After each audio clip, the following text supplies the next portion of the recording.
Baba TV, the Hot Cup at 9 this morning. I'm glad and most privileged to host the party president of the Forum for Democratic Change, none other than Engineer Patrick Oboi Amuriat. Power, the man we have waited for quite long, the man who has been at the helm of the FDC party for the last 6 years, one of the strong lions of Teso, and a villager by work methods, much admired for his village style, being down to earth and behaving like any other.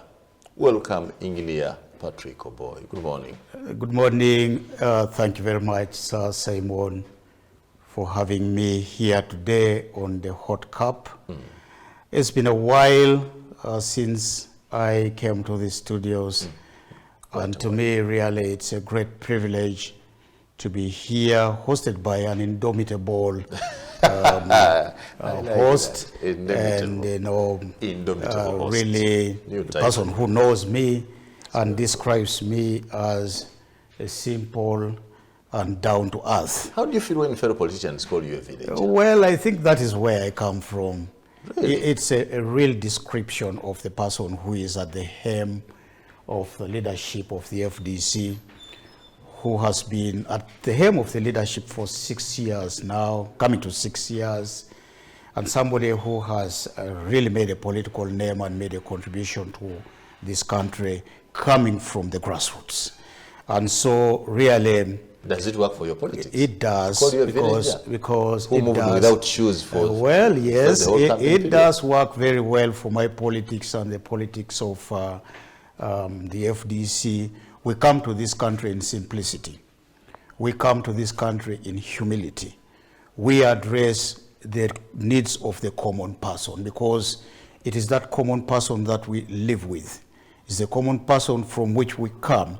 We therefore resonate with the kind of challenges that they face. And therefore, what better politician would you have than to have a person who has a feeling of the people of 80% of the population of this country, which are actually villagers. So I'm quite happy to be simple.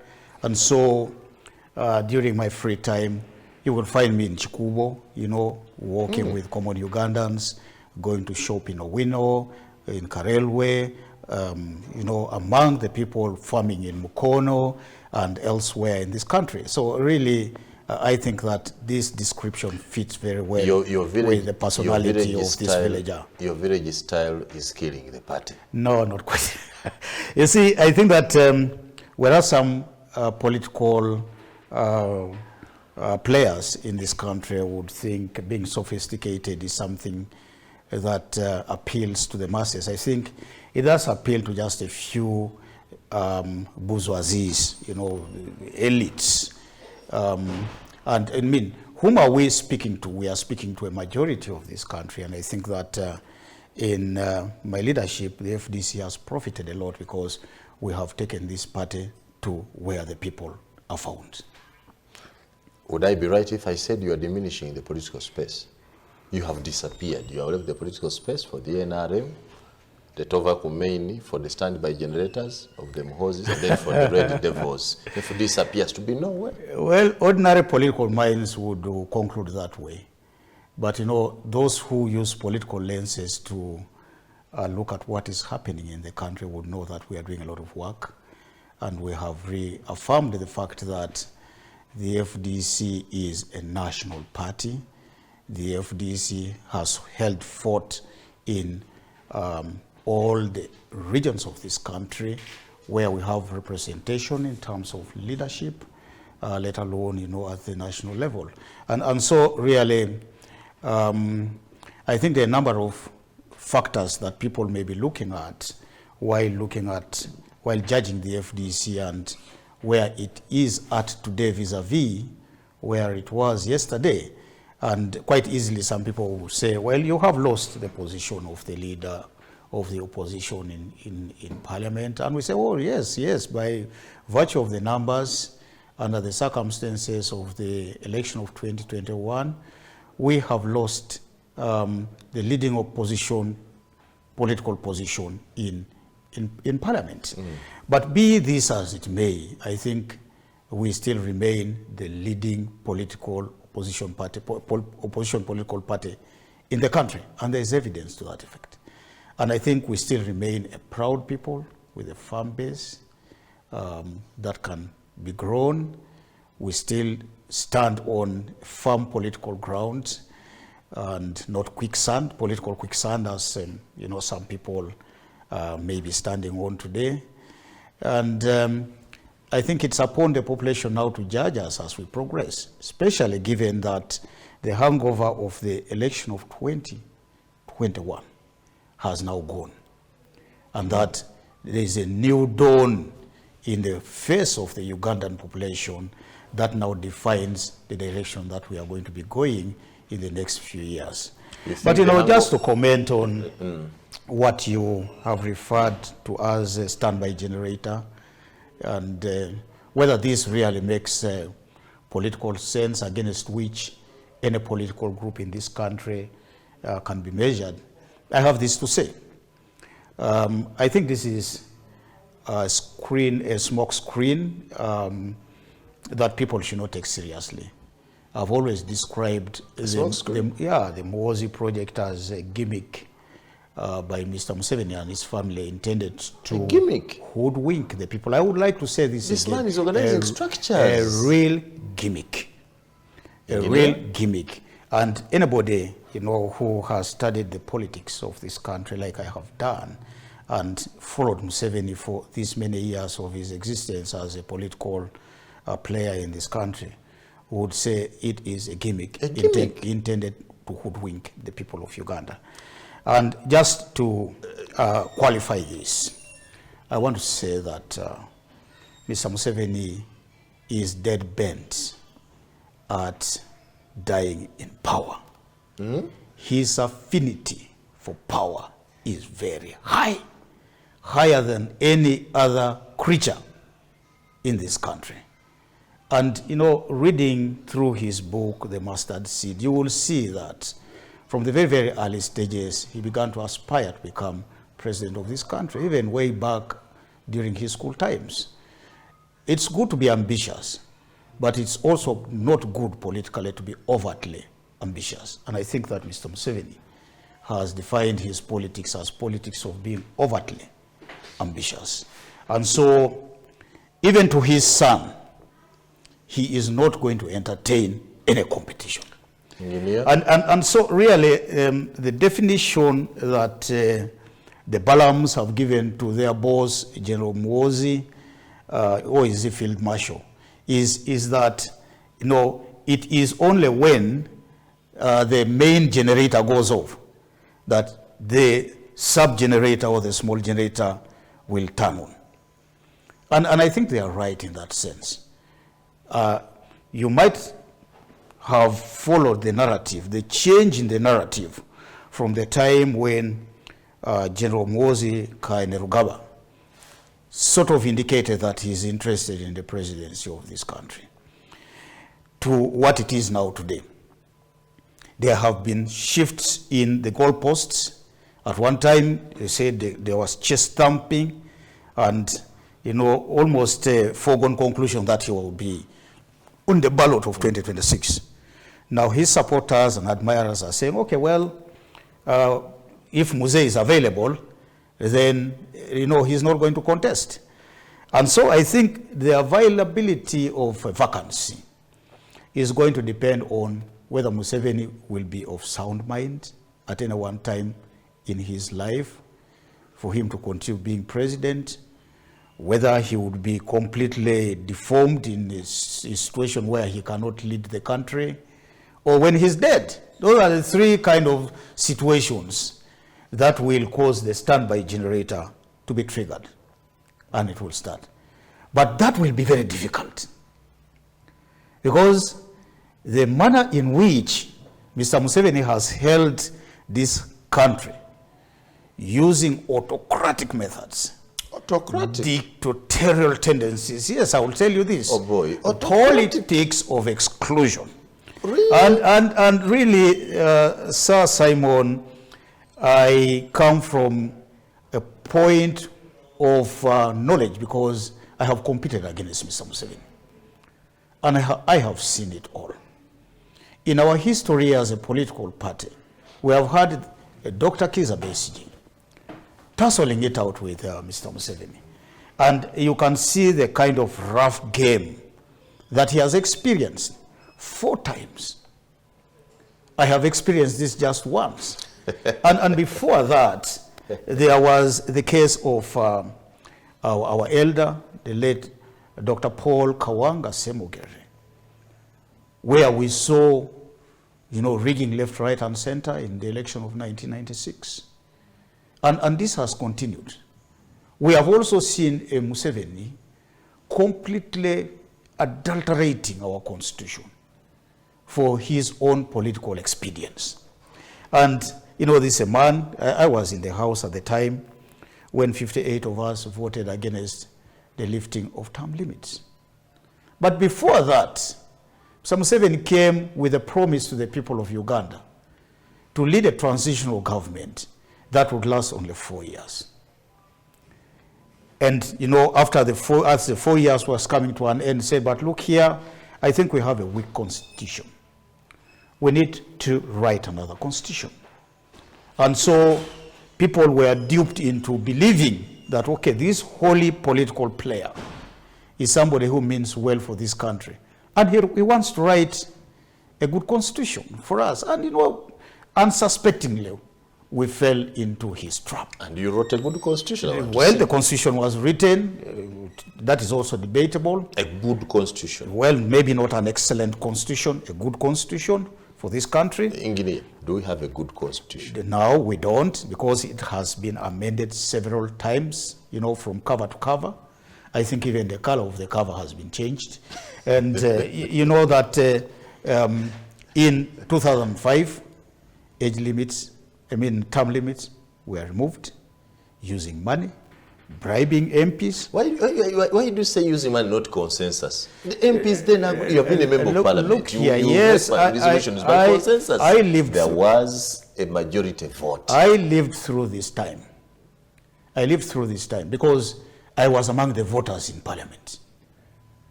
Among the 58 who voted no. Clearly, we had a very clear clarity we're conscious. That was your opinion? We are conscious. No, why I say... that was your opinion, to vote against. Our opinion was the correct opinion. Is that I have since met my colleagues, former colleagues, members of parliament, who voted for the amendment to remove term limits. And they regret. Sure. Including Amama Mbabazi, who has gone back to Museveni. The proponents of this amendment regret. For them, they thought they were doing this in order to protect their own political positions and to maintain themselves as members of parliament. At the next election, 98% of them were thrown out. And again, this is how Mr. Museveni plays his politics. The attrition rate in parliament is extremely high. And even those sitting today, those who amended the constitution in 2017 to remove age limits regretted in 2021. About 80% of them did not return. Those who are dancing to the tunes of Mr. Museveni today, singing all tribes of praises, Awangale, as if Museveni, Tova Kumei, Muze Komao, that kind of Chalimbo. A man is aging, becoming flappy, and sickly, and you are still encouraging him to keep upstairs. Very step upstairs. We do not if know. This man has duped you, maybe use the word, has duped you through all these games, remain today where he is, then he's smarter upstairs. No, he has, and again, this is something that we can debate on. How has he manipulated the population? Manipulated? Yes. Or outsmarted? We have a population that is not knowledge-based. You should know that. The man has outsmarted you. They have been kept in darkness. They have been kept in poverty. They have been kept in exclusion. And, you know, this is the target population that we want to go to, with limited resources or no resources at all, compared to the huge amounts of resources that are collected from the population and very little given back to them to buy their brains. And, you know, the population that we have in Uganda that deliberately has been kept in the dark is easy to manipulate at every election.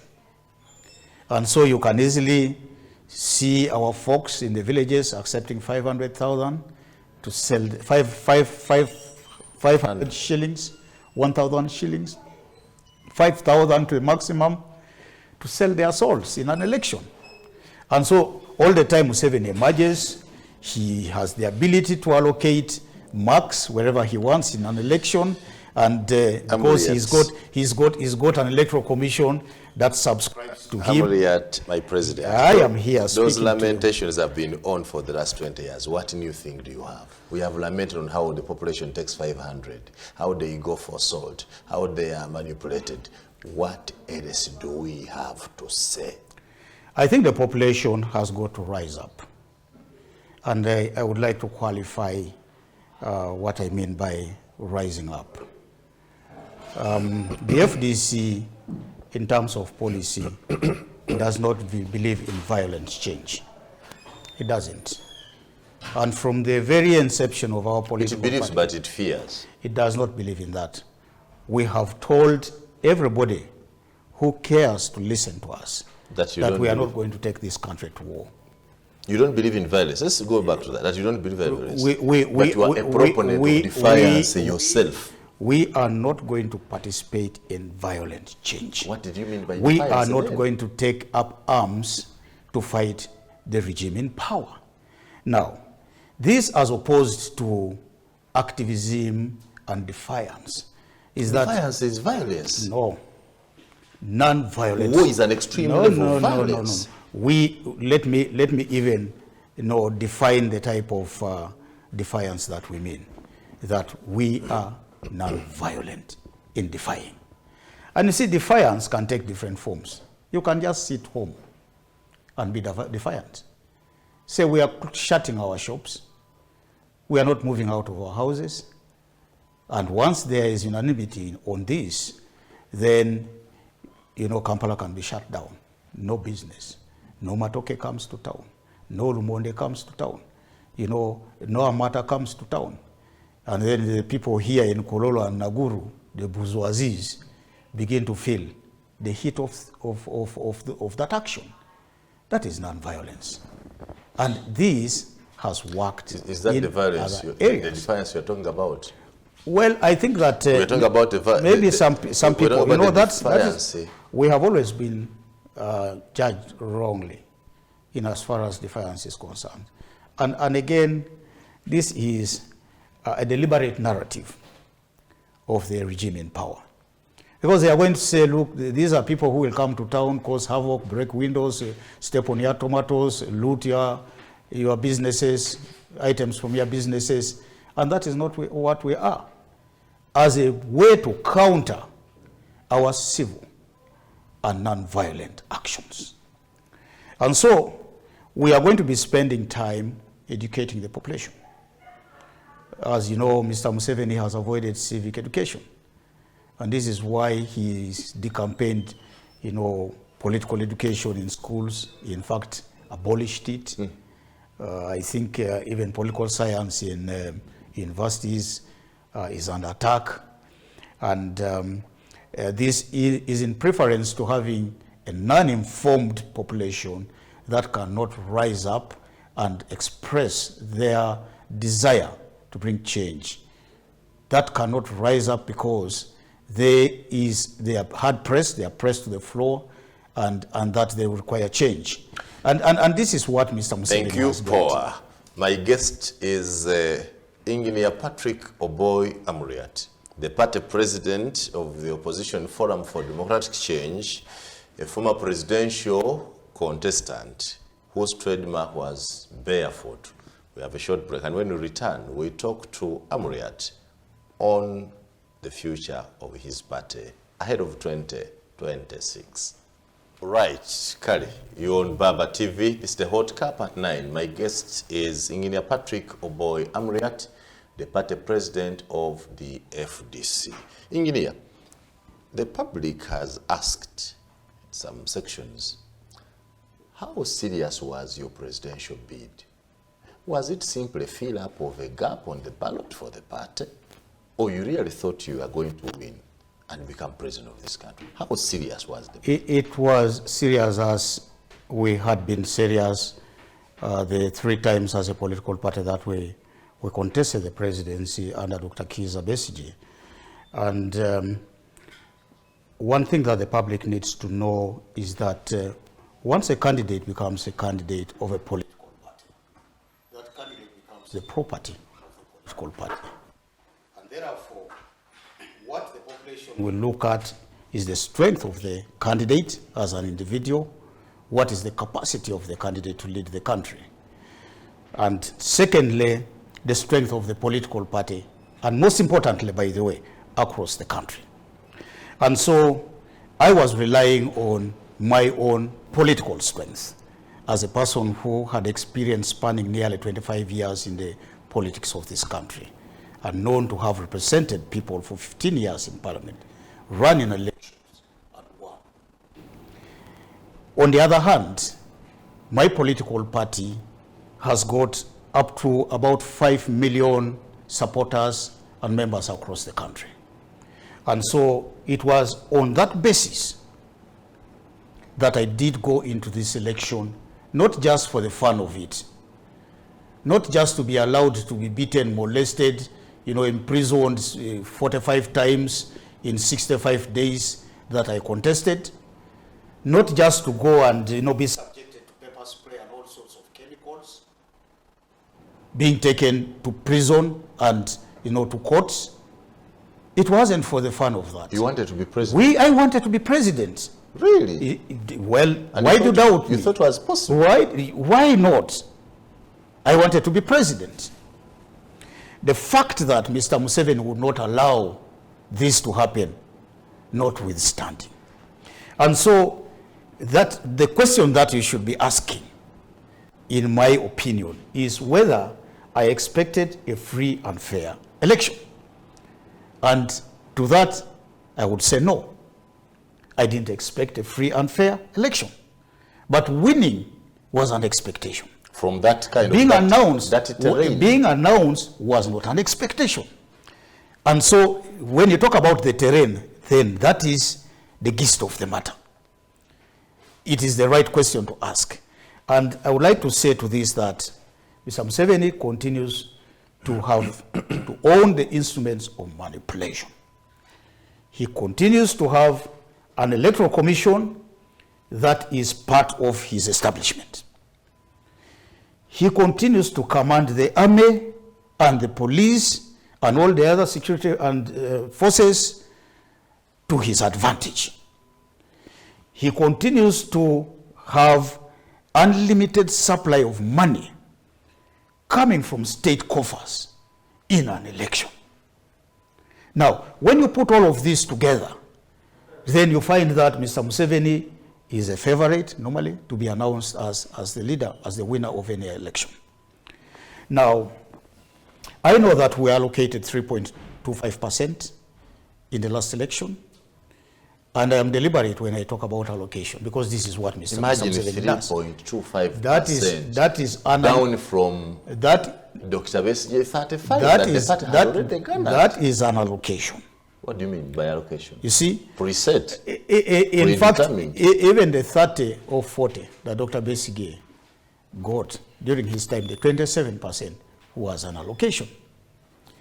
And Mr. Museveni plays a sinusoidal game in politics.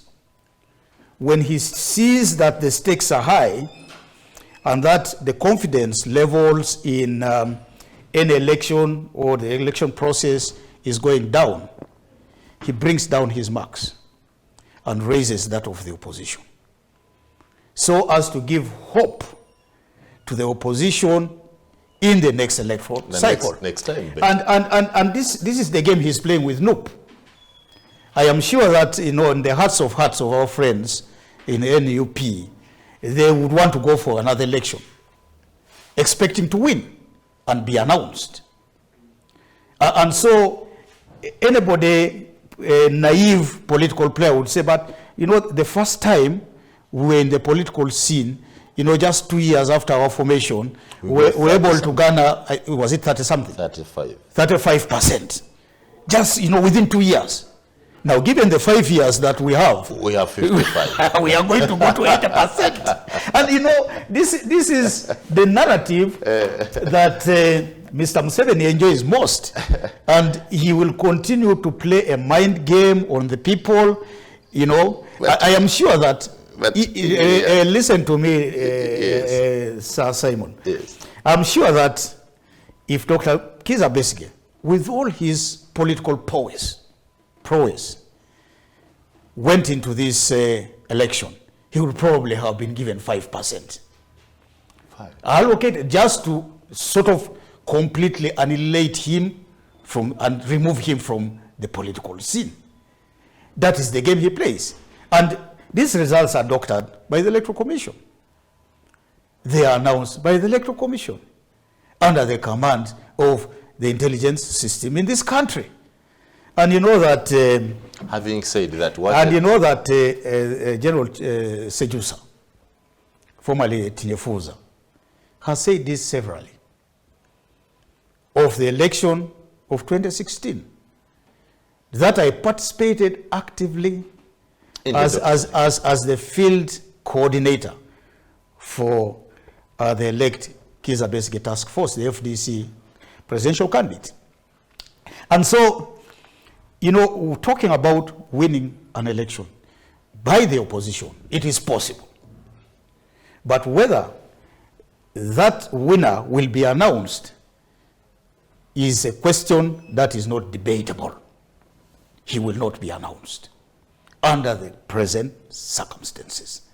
And so this is why we have always said that we go into an election not with the hope of winning and being announced, but with the hope of winning, but also at the same time gaining some dividends in terms of mobilization of our people. And we have effectively done this, because I just want you to wind the clock backwards to what kind of population we had 20, 25 years ago. Mm-hmm. A totally naive population, a sleepy population. They were comforted by the fact that they could go to their beds and sleep, and not by the fact the fact that somebody was cheating them. They were comfortable as far as there was security in the streets, all was okay, but not thinking about the development of education in this country, wealth creation in this country, the growth of agricultural enterprises in this country. And so that population could live with even hardships. You have a bad road passing through your village, and look like, the government is coming after all. Let's not worry about this. You had children not being provided for in terms of education, and they would accommodate that.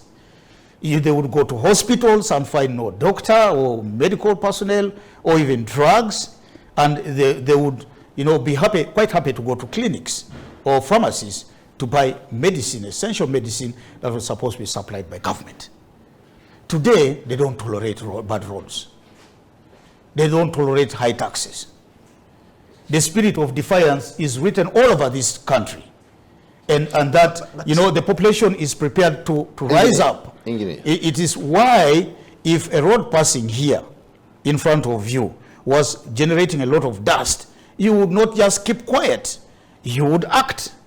And, in certain situations, cause something to change about it. So, that is a score on our part. And so, we laid a foundation for people to stand up and ask for their rights. A foundation, of course, that newcomers have underrated. If I I use the analogy of a farmer. We have followed the land, prepared it, plowed it, broken the earth, sowed seed, wed, and now, you know, the crops have begun to show signs of maturing. And, you know, some people think these crops were just thrown from heaven, that there was no labor put into it. Anybody, you know, coming from outside who does not know what agriculture means will think probably these crops came to that field by themselves. And this is the advice we have always given to people who are coming into mainstream politics, you know, who have come in recently, especially those in opposition, that this struggle is not a struggle that has lasted. That's why I wanted to go, that Patrick, as a leader of a political party, one of that national, the one you say has a national character, how have you moved to work with the other political parties or political players that share with you in common the desire for change? How have you worked together? The FDC has had a history of working together. You know that in 2011, we came together with the other forces of change to cause what is now known as the IPC. And the IPC was meant to bring those political parties that were opposed to the NRM to back one single candidate. You are debating history. Let's look at the current. Well, you go to look back at our history and see what. How are you working with the current players? Why I am bringing our history to this conversation is that it is going to be used in the current circumstances on how we relate with other political parties. Mm-hmm. But if you don't like that, I would like to summarize this by saying that we have had a history of betrayals. Working with other political parties. You know, there are times when we abandoned our own candidates in preference to the other political candidates from sister political parties in the opposition. This caused those parties or elements or individuals within those parties to grow politically. But you know, what has their grown benefited us as a political party, or even the struggle? We find some of them turning against us as a political party. And the vivid example I would like to give today is about the membership of the EALA, East African Legislative Assembly, where, as you remember, and viewers will clearly remember, we as FDC were magnanimous when we decided that we should disagree with being given two positions in EALA, and yet our comrades do not have anything. And so we moved to urge the NRM to cede two positions, because currently they have 7 out of 9, in preference to having the Democratic Party and the Uganda People's Congress members occupying those seats in EALA. We even signed a memorandum of understanding on a certain afternoon when the nomination was supposed to be taking place. And by the way, if the boycott had succeeded, then it would not have been possible for the NRM to send a lesser number to send 7 to EALA, because then there would be, it wouldn't reflect the character of membership in our national parliament, as is stipulated in the EALA law. Now, in that protocol. Now, the DP, after signing, DP and UPC, after signing an MOU with the FDC, decided to go straight, giving us no time, and they nominated. And so, to this day, they occupy the position that was hitherto occupied by the FDC. Be that as it may, the big beating that we experienced ahead of 2021 was really betrayal by some of our colleagues in the opposition, who kept demeaning us, associating us with NRM. They were so strong on social media saying our leader, Dr. Kizza Besigye, was the same, one and the same with Museveni. They even said we had tried 4 times, and how can we conclude that democracy works when the others want to contest the 5th time? Well, democracy does not work. I beg your pardon. All sorts of things, false hope given to the population of this country. And finding a desperate and gullible population, they bought into this false hope. The leaders of these political parties, you are much older than the leader of NUP, the leading opposition party. How have you used your seniority and age to guide this young man to build a formidable force for change? You see, Simon, as he's senior now. It takes 2 to tango. Even your own child at home may not listen to you. When they come of age and say, they are 18, what are you this old man who does not know anything, have to do with me? It takes somebody who is prepared to listen to be advised. Otherwise, if they are not prepared to listen, then whom are you going to advise? I'm not saying this of our friends in NUP. I don't know whatever it's happened, but what I'm waiting for. What I am saying is that to see Engineer Patrick Oboi lead a delegation of his Secretary General and some top NEC members to even pay a courtesy call on NUP at Kamocha. You have not been to Kamocha yourself. The same way I would expect the NUP leadership to come to Najanankumbi to pay a courtesy call. Have they been to Naja to pay a courtesy call? No.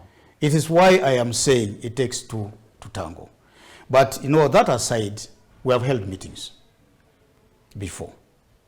Maybe not at the seat of our respective political organizations, but we have held meetings. Because you are failing to show the public that the two of you our understanding is that we do not have a common understanding. You don't have? At the moment. And so, it has to be birds of the same feathers. I want to quote you again. The opposition, as of today, does not have a common understanding. A common understanding on how this dictator can be got rid of. You have no common position. Let me make that clear. You have no common position on that. And I will say this. There are people who still believe that elections will deliver, by itself, will deliver this country. And we are saying no. Oh. Elections by itself will not deliver this country. And so, what is in case somebody out there doesn't get me right, I say this because we go into an election not to expect a positive result or to be announced. We could win the election. And as I've said before, we don't expect to be announced the leader of this country. And so we are saying to our friends, let's do things differently. We have been doing this thing for about 20 years now, over 20 years now. And, the elections by themselves and in themselves are not delivering. Isn't it time for us to think outside the box? And do what? Well, these are now issues of strategy. You have just said here, which you don't believe in violence. You don't believe in war for change. You don't believe in elections for change. What again do you believe in? The very minimum that we can really undertake as a political party is civil action. Mobilize the population to say no. Nobody can. No population is going to. And we believe civil action would work if you were united. But Ugandans cannot even join you when they know that Patrick, for example, if you don't know, the public knows in some segment that you work for Museveni. and that during your campaigns, bad money came into your campaign. Oh. And he said you are not set to win, you are simply there to occupy his space and give accountability. Yes, this work for him. I am the chief executive of this party, the topmost leader of the FDC. Yes. Did you see bad money? What you are talking about bad money, I do not know of. No bad money came to the party? What I want you and other people in your profession to help us with is to probe this further. Show us where this money came from. Tell us who delivered the money. Give us the evidence. Where would bad money come from? And I do. The source is common, but perhaps how it was delivered. Yes, who received that bad money? You see, if there was that bad money at all. Who normally handles and so what we are saying is, put this on the table. We, as a political party, have never thought of working with the NRM as an institution. How about as individuals? Individuals, you know that some of our members have actually gone to work with the NRM. Before they went openly to join... Forget the members and talk about the two. The party president and his secretary general. That you meet this man at different times. That is laughable. That you work for him. No. This, in fact, I think... Comrade Mao has actually promised that he's going to bring a list. A list is not enough. A list backed with evidence of people who meet Museveni in the night. And really, if it includes me or even the Secretary General, we are welcome. You know, that is the day. Because when, for 6 years in resistance, 6 years in resistance, how do you survive? That is the... 6 years in resistance, how do you survive? You have led a party which has no money for 6 years. Well, we fundraise. By the way, we are even a credit-worthy organization. We own property.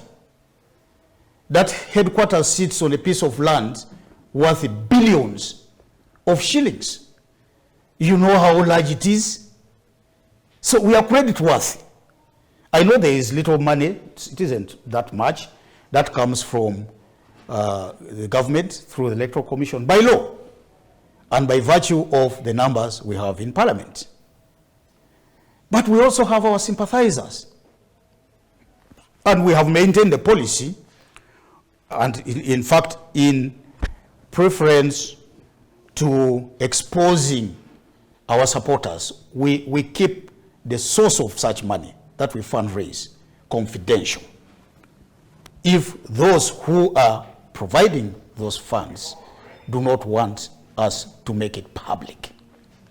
And so in the election, talking about the election of 2021, we passed a resolution to borrow money against our credit worthiness. And we ran this campaign. You borrowed the money? Yes. We didn't have money enough to run the election. So there is a resolution for those who would like to... Is that official? Is it in your records? Yes. That you borrowed the money? There is a resolution to borrow. And I will confidently say the first borrowing that we had was 20 million from Owechitibwa Sebugwawo at the time. 20 million? 20 million. That was the first money borrowed. From Owechitibwa Sebugwawo. Who has left? Yes, at the time she was still with us. We since paid back. You can now see how your party is losing credible brains. You see, again, that narrative that you are towing is the same narrative that the media has told many times. At one time, I was told the party had collapsed. And this was occasioned by the movement of General Mugisha Muntu. No, those came before, with a host of members of parliament out of the party. You know, that is a time when I really had sleepless nights. Because everybody said this party has collapsed. It has died in your hands. This villager here has suffocated the party. The villager with his village you remember style. that? Yes, with his village style. Where did you bring this one from?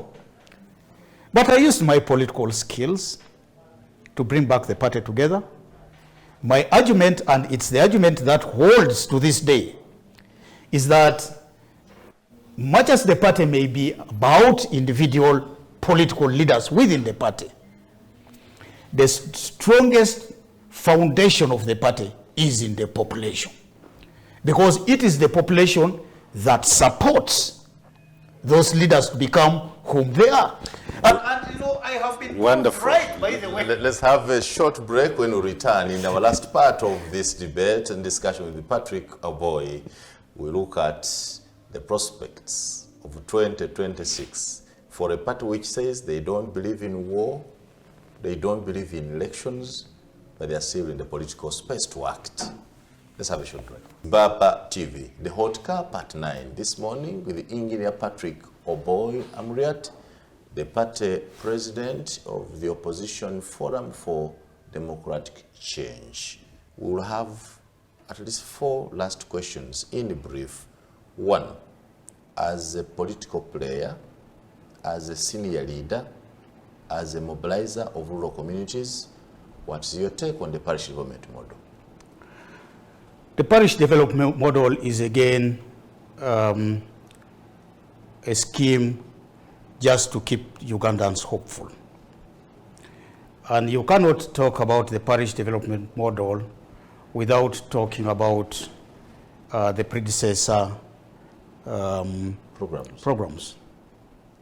Where is Bonaba Gagawale? Abarata Kere in my native Ateso. Abarata? Kere. Abarata all should get wealthy. Abarata Kere. Yes. Where is Emioga?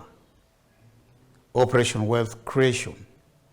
And all the predecessor programs preceding the parish development model. All total failure. I think we need to give accountability for those programs. How did you help those ones to succeed? Which ones? You, as the Emioga, as a party help. That was not because these were for your communities. That was not our idea. But they're for your communities. The idea was coming from the ruling party, and there is no way even, the blueprint would be adjusted by us. Although we're critical of some of these programs. Because for us, our first option would have been to bring people together in production. You know that 80% of the population is in agricultural production.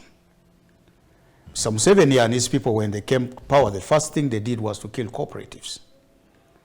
The ability of people to cultivate together or produce together, while sourcing inputs together. Inputs, by inputs I'm talking about seed, pesticides, and all those things that you need. Proper seed in this case. Yes. And the ability of people to produce in a synchronized manner, and also the ability to market together, including collective bargaining. That is what we put across from the very inception of our party to the NRM. Since the NRM had killed this idea, looking at it as an Obote idea, they would not take any of our proposals. By the way, we made a lot of proposals, even before we became a political party. There, we had a manifesto of the elect Dr. Kizza Besigye in 2001, when he ran under the umbrella of Reform Agenda. We had a manifesto in 2006, 2011, 2016, and most recently, 2021, with so many ideas that if the NRM had embraced some of the ideas and even owned them, maybe we would be having a better country. But because the intention is not to have the rural poor be elevated from poverty, there are going to be all these kind of programs brought to the parishes. I'm not sure whether you know that even as we speak today, some parishes have not got beyond 10 million shillings. Now you're talking about a parish. Even if you gave just an individual 10 million shillings, it will not be sufficient for them to provide water on their farms, to do some kind of fencing, to have a fairly good shelter for poultry, for example. It would just go off like that. Now, even if the target of over 100 million shillings were given to the parishes without extension services, proper extension services, without proper training of the farmers. Some of them have actually used some of the money that has gone to the parishes for marrying wives. And you think you are doing anything to this population? What is the alternative? It looks like, the case of Teso, for example. I told Mr. Museveni to his face. I said, please compensate us our cattle. Where did you find him? Well, I met him while I was still member of parliament. Oh, long. Yeah, so many years ago. And I said to him, I was the chairman of the Teso parliamentary group, by the way. What is the alternative to PDM? I think that a strong cooperative movement is something that we need in this country. Where cooperative can only stand on production. So PDM is mobilizing production. No. Even look here. Now the way they are doing it, giving cash, is the wrong way. It is the wrong way. Cash is very tempting. It can be converted into anything. How about having tractors in the communities? Maybe a number of tractors per sub-county. Having a seed bank. There is a warehousing system. If we passed the law in the House, it has never been implemented. On the warehouse system? Yes, where you get, during, immediately after post-harvest, the farmers surrender their produce to a central banking system. And they are given receipts and given some cash to leverage some of the pressing needs that they have. As they wait for better prices? Yes. Today, the post-harvest prices are very low. I have not heard your MPs say that in Parliament. Who? I have not heard your MPs say that in Parliament. They have. The parish development model has been debated, is being debated. I have not heard them speak that. I think that that is a matter of Parliament, really. Because it's there. It comes to the floor of Parliament. Where they can influence change. It's a matter of... No. I have not heard them. What change can they influence in Parliament?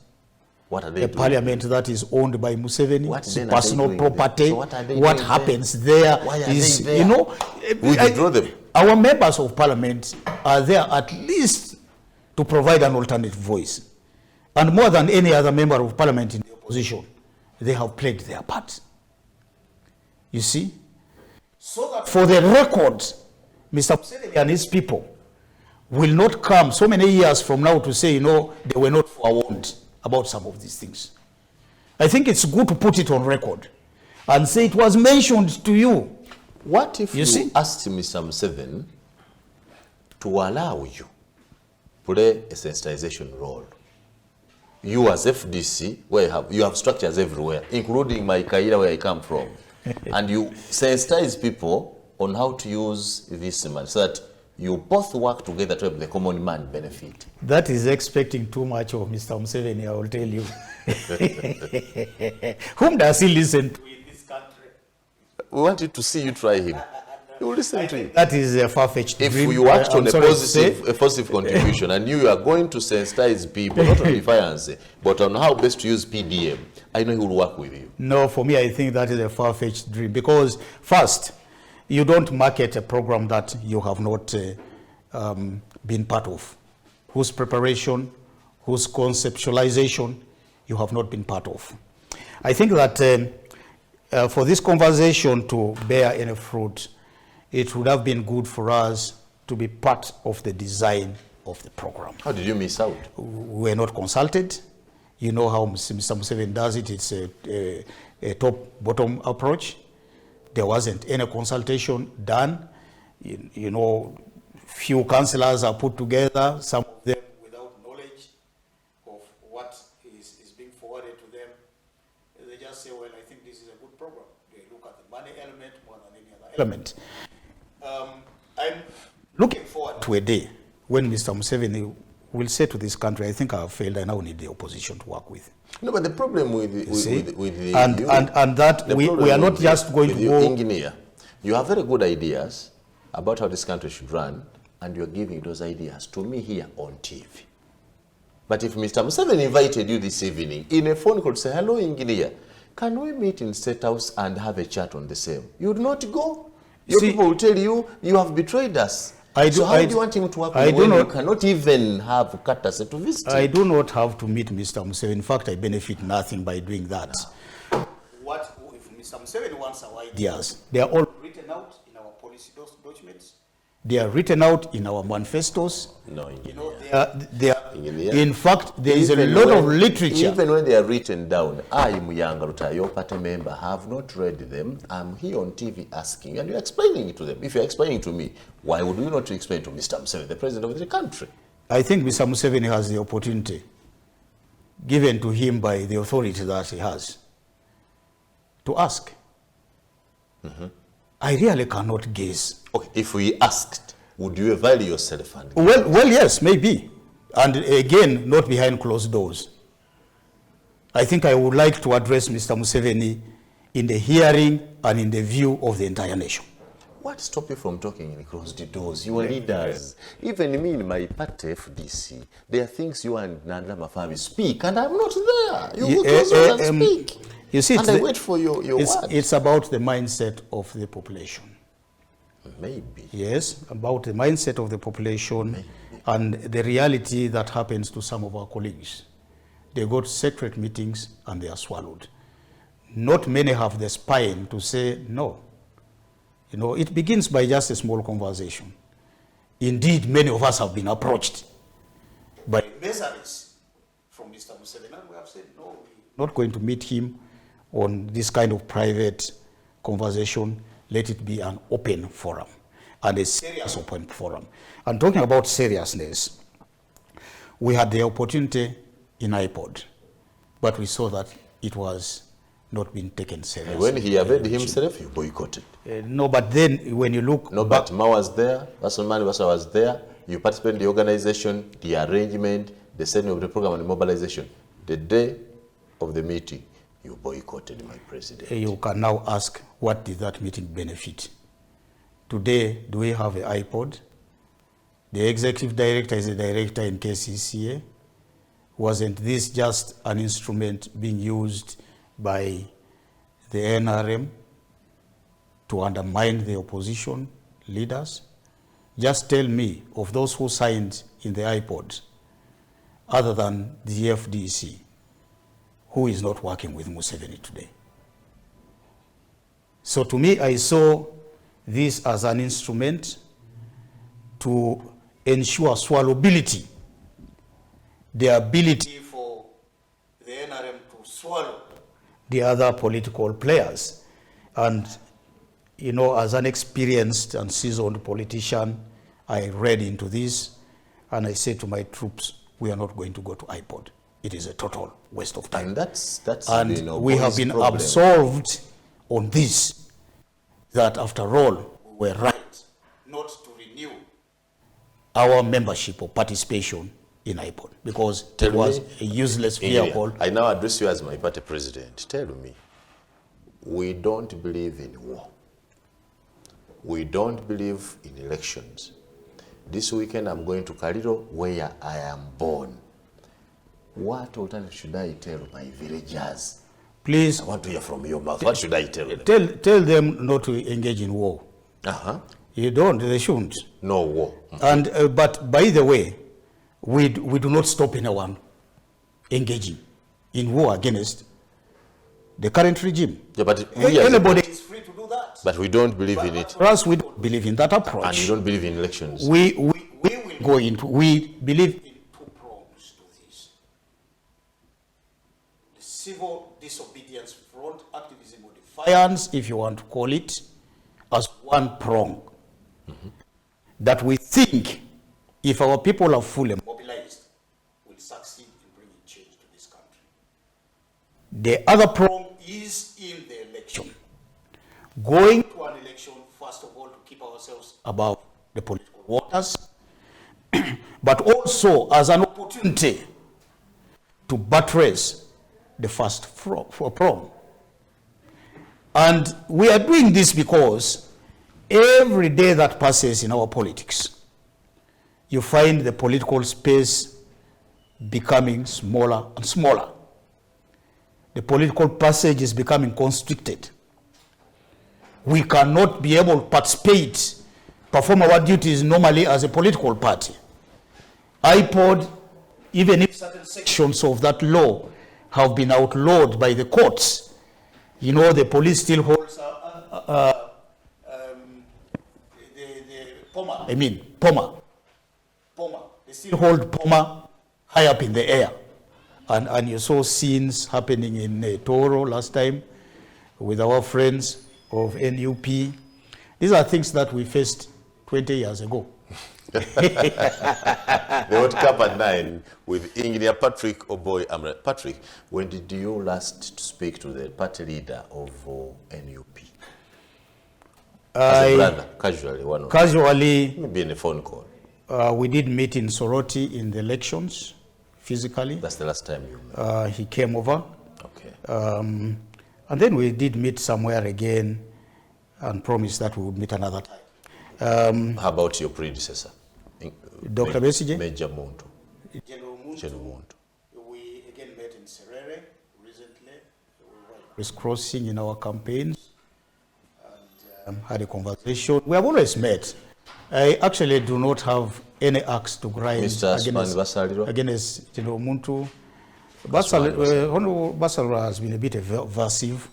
I have visited JEMA headquarters several times, and he's conspicuously absent every time I have gone there.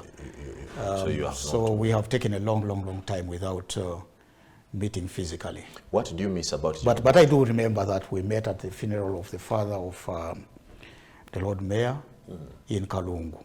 That's all? Yeah. All those are informal meetings? They are informal meetings. What do you miss about General Muntu, the one who you succeeded? Well, I think that General Muntu had good ideas. He had good mobilization capacity. He was an amenable political leader. In fact, you know, I dare say on record here that I have a firm belief that if General Muntu had stayed with us up to the election of 2021, he could have been our presidential flag bearer. It's what I think. And you see, of course, he went with some members, former members of our political party, and I think we continue to count our losses from the departure of General Muntu from the party. So it's really, many people will not say this on camera, but I dare to say that for us as FDC, General Muntu's departure was a great loss to us. Great, thank you. Now you admit it. It's a good maturity. The NRM, the National Resistance Movement, is well prepared for an election even tomorrow. They have a standby generator somewhere. They have Khomeini also. How prepared is the FDC for the next election? Well, the FDC recently has launched a strategic plan, the 2022 to 2027 strategic plan. Within that strategic plan, there are all the elements that would ensure proper preparation, not only for an election, but also for the alternative. Of course, we have a dream as the FDC that the NRM would collapse before 2026. And that 2026, if it happens, would be under different management. And we are going to work towards that. I am not at liberty to say to you what we are doing in Kaliro, elsewhere on TV as my member. And I would like to appreciate that you are proud to be an FDC and you talk about it. Only to the extent that I see where you are taking me. Then I see where I stop seeing where we are going. No, we are going to go together. Where you see us going in a wrong direction, then you have a responsibility. You are duty bound to say, look, President, I think we are going in the wrong direction. What hope we are going to do this collectively? The idea of the Leadership Academy. You established the Leadership Academy just recently. Where else has it worked? Well, I know that in Kenya it has worked. So I think Musalia Mudavadi, there is a school, political school, a leadership academy that was started by him. The ANC has a leadership academy. We have got also local organizations that run leadership academies. But ours, the FDC Leadership Academy, is the first leadership academy by any political party in the opposition in Africa. And we are really very proud that we have pulled it off, and that going forward we will be moving across the country, educating our leaders. What's the curriculum like? Well, what should one expect in the Leadership Academy? What are you training people in? We are training people on communication, for example, your area, on mobilization, mobilization of funds, mobilization elections, organizing people. We are training our people in public speech. You know, some people might have good ideas, but they are unable to express, you know, those ideas appropriately, and depending on the kind of audience that they are speaking to. And there's all sorts of political things that we are training our people on, and I think that it fits well to the needs of leaders within the FDC. We are going to be opening our doors to other political players if they so wished to come and partake of some of our knowledge. Good. And you know, we're going to be having a library from which we will be sourcing. A wonderful morning this day with the Engineer Patrick Oboi. Oboi, are you interested still in leading FDC? Yes, indeed. Sure. In fact, I should just declare my intentions now. To all the FDC watching now, power is on its way. I know that we have performed so well in this term, but there are a lot of rugged edges that we need to even up, and I think that in the period. So when is the next election? Next election is about November this year. November. The road map is not yet out, but I think that it's going to be. And you're still interested? Yes, I am. But it is said that you've been captured. It's not you leading the party. Your secretary has captured you. Again, and Nandala leads, not you. I again would like to see a time when somebody says, I do not perform my duties as president, for them to confirm that I've been captured. I run the party. You run the party? Together with a management team. Power, you run the party. I listen to the management team. We take decisions together. And by the way, I am chairman of the top management team, that is a working committee. I chair the National Executive Committee. You see, I am a member of the National Council. That is called by the chairman. So you're confident, sure that you're in charge of the party? I am carrying my duties in accordance with the Constitution. I am given all the respect that I deserve from my colleagues. Wonderful. One word for the audience? We close this. Well, I think I would like to speak to especially our Muslim friends this morning and to say Assalamu alaikum wa rahmatullahi wa barakatuh. And to wish them a good Ramadan period. I know that the fasting period is about to come to an end. They are almost midway.